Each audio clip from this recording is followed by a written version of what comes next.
What's going on, guys? It's your boy Worm again, and today I'm going to be showing you guys how to master the Ace 23 to get the fullest potential out of this gun possible. So let's get into it. So first off, we're just going to get into the basic elements of the gun.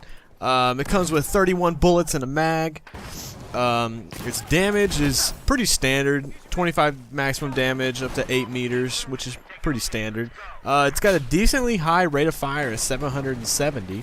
And with the reload, if it's empty, it's 3.1 seconds, and when there's a bullet left in the mag, it's 2.1 seconds. So that's pretty solid, if you ask me. Now let's get into the recoil patterns of this gun.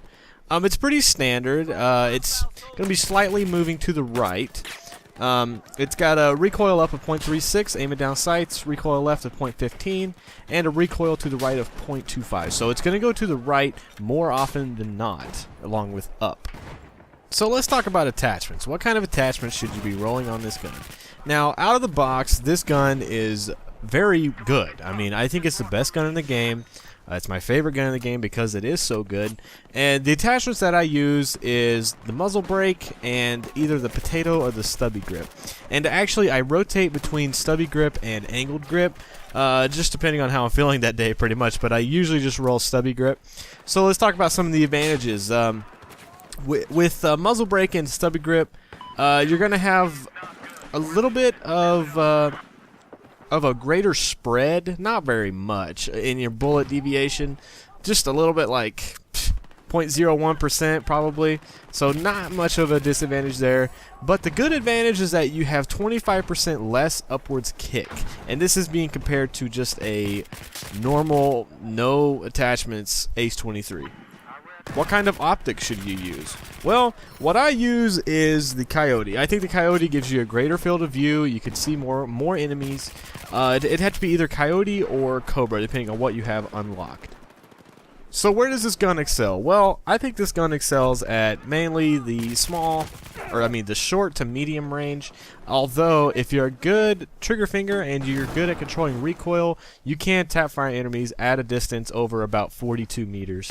The damage over a distance on the Ace 23, it's 25 all the way up to 8 meters, and then it starts dropping off. And then finally it levels out at 55 meters to 18 damage.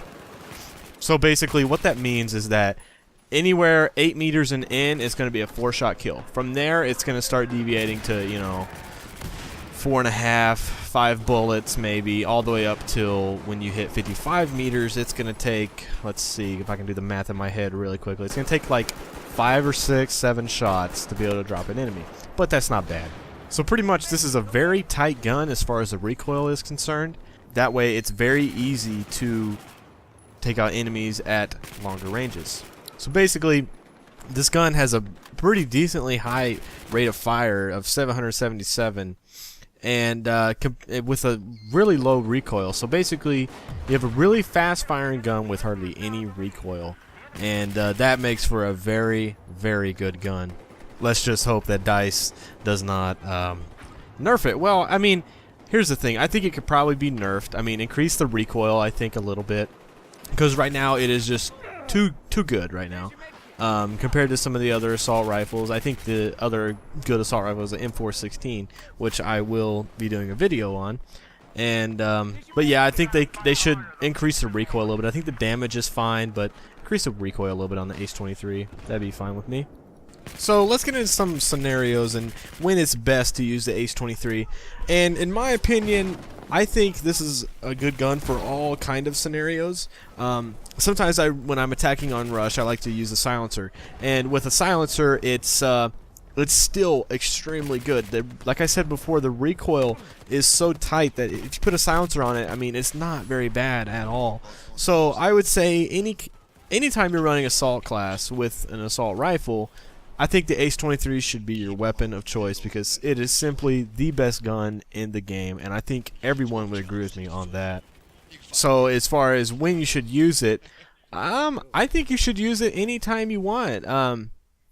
Obviously, if you're like me, you like to mess around with different kinds of guns and switch it up a little bit instead of just rolling Ace 23 the whole time. But basically, if you're needing kills, if you're on defense or something on rush, and you're needing some key kills, and you're needing to push an objective off of the enemy or whatever, Ace 23 should be your choice. I mean, it's guaranteed to get you kills fast, and with the damage the way it is, you can easily get 3 or 4. Well, not 3 or 4, but probably you could easily get 3 kills on one mag if you're very good at aiming. As far as any other attachments are concerned, like I said, I use muzzle brake and the potato grip, but it just depends on the person. I mean, I know heavy barrel is pretty popular, but heavy barrel is going to increase your recoil by quite a bit, and I'm not sure if it's really worth it. I mean, the gun is already a laser gun as it is right now, but any suppressor on it is good depending on the scenario. I know one of my friends, he says he uses a suppressor all the time, and no matter what, and it's a laser gun with a suppressor on it. But usually when I like to roll suppressor is when I am attacking on rush, and you know, it's a 32-man server, 48, and I don't want to be on the map. So yeah, that's it for attachments.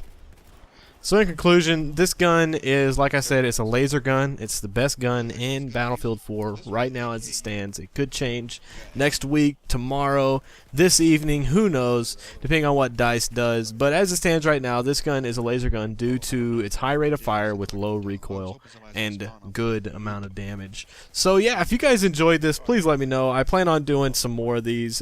If you guys have any recommendations of other things I should include, I kind of feel like I didn't go very in depth with it, but if you guys want that, let me know and give me some pointers or what you would want to see on a weapon review slash guide, I guess. But yeah, that's it for today, guys.